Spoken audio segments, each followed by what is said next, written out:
Shalom Bapak Ibu Saudara yang kekasih di dalam Tuhan. Selamat berjumpa kembali dengan saya Daniel Johan dalam renungan kebenaran Alkitab pada hari ini Sabtu 3 September 2022. Baik, hari ini saya akan membawakan renungan kebenaran Alkitab dengan judul Kristus ada dalam dirimu yang terambil dari surat Kolose 1 ayatnya yang ke-27. Versi bahasa Indonesia masa kini. Demikian firman Tuhan. Kepada umatnya itu, Allah mau menyatakan betapa baiknya dan agungnya rahasianya itu untuk seluruh umat manusia. Rahasia itu ialah Kristus ada dalam dirimu, yang berarti kalian akan turut menikmati kebesaran Allah. Janji Allah akan memberikan roh yang baru kepada umatnya telah dinubuatkan di dalam kitab perjanjian lama, antara lain seperti yang dinubuatkan oleh Nabi Yehezkiel dan Nabi Yoel. Mari kita buka dan baca Alkitab kita di kitab Yehezkiel 36 ayatnya yang ke-27. Demikian firman Tuhan.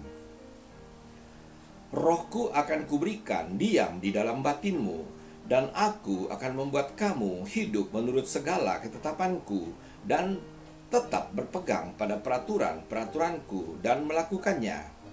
Kitab Yoel 2 ayatnya yang ke-28, demikian firman Tuhan. Kemudian daripada itu akan terjadi bahwa aku akan mencurahkan rohku ke atas semua manusia. Maka anak-anakmu laki-laki dan perempuan akan bernubuat. Orang-orangmu yang tua akan mendapat mimpi, teruna-terunamu akan mendapat penglihatan-penglihatan. Ayat ini kemudian dikutip ulang di Kisah Rasul 2 ayatnya yang ke-17.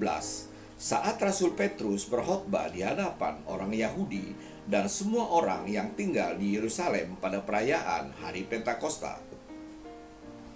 Berita Injil ini juga disampaikan oleh Rasul Paulus, di mana ia berkata kepada jemaat di Efesus dalam suratnya bahwa rahasia ini tidak pernah diberitahukan kepada manusia. Mari kita baca surat Efesus 3 ayatnya yang ke-5 hingga 6, versi bahasa Indonesia masa kini. Demikian firman Tuhan. Dahulu rahasia itu tidak pernah diberitahukan kepada manusia, tetapi sekarang roh Allah sudah menyatakannya kepada rasul-rasul dan nabi-nabinya. Rahasia itu ialah ini: melalui kabar baik itu, orang bukan Yahudi turut merasakan berkat-berkat Allah yang dahulu disediakan hanya untuk orang Yahudi. Orang-orang bukan Yahudi sudah menjadi anggota dari tubuh yang sama dan turut menerima apa yang dijanjikan Allah melalui Kristus Yesus.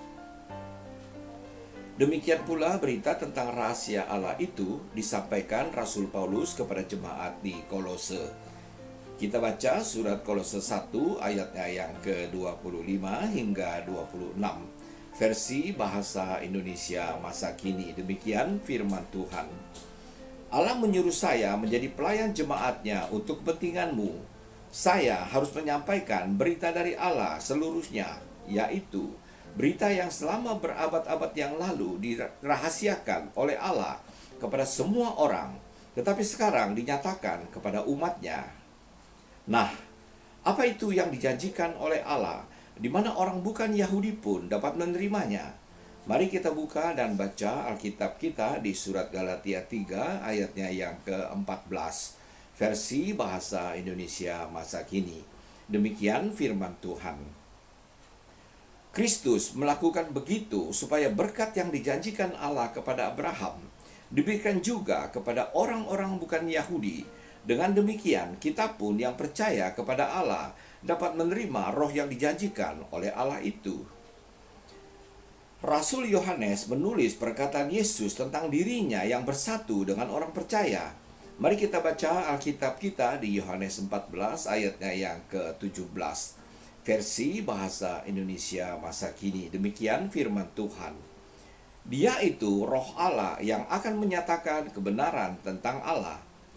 Dunia tak dapat menerima dia karena tidak melihat atau mengenalnya. Tetapi kalian mengenal dia karena ia tinggal bersama kalian dan akan bersatu dengan kalian. Karena mereka ada murid-muridnya atau domba-dombanya, dan mereka mengenal suara gembalanya, Kristus Yesus. Kita baca juga di Yohanes 14 ayatnya yang ke-23, versi firman Allah yang hidup. Demikian firman Tuhan. Yesus menjawab, "Sebab aku akan menyatakan diri hanya kepada mereka yang mengasihi dan mentaati aku. Bapa juga akan mengasihi mereka, dan kami akan datang serta hidup dengan mereka." Rasul Paulus juga menulis tentang orang percaya yang bersatu dengan Kristus kepada jemaat di Roma. Mari kita baca Alkitab kita di Roma 6 ayatnya yang ke-11. Versi terjemahan sederhana Indonesia edisinya yang ketiga. Demikian juga kita menganggap diri kita masing-masing sudah mati terhadap dosa dan bersatu dengan Kristus Yesus, supaya kita hidup hanya bagi Allah. Kita baca juga di Roma 8 ayatnya yang ke-10 versi bahasa Indonesia masa kini. Demikian firman Tuhan. Tetapi kalau Kristus hidup di dalam dirimu, maka meskipun badanmu akan mati karena dosa, namun Roh Allah memberikan hidup kepadamu, sebab hubunganmu dengan Allah sudah baik.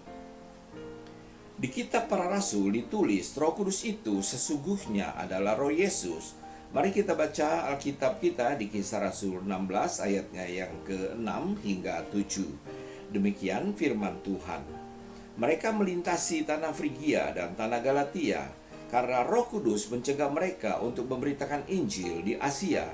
Dan setibanya di Misia, mereka mencoba masuk ke daerah Bitinia, tetapi Roh Yesus tidak mengizinkan mereka. Jika Roh Kudus ada di dalam hati kita, maka sesungguhnya Roh Yesus atau Kristus telah datang kepada orang percaya.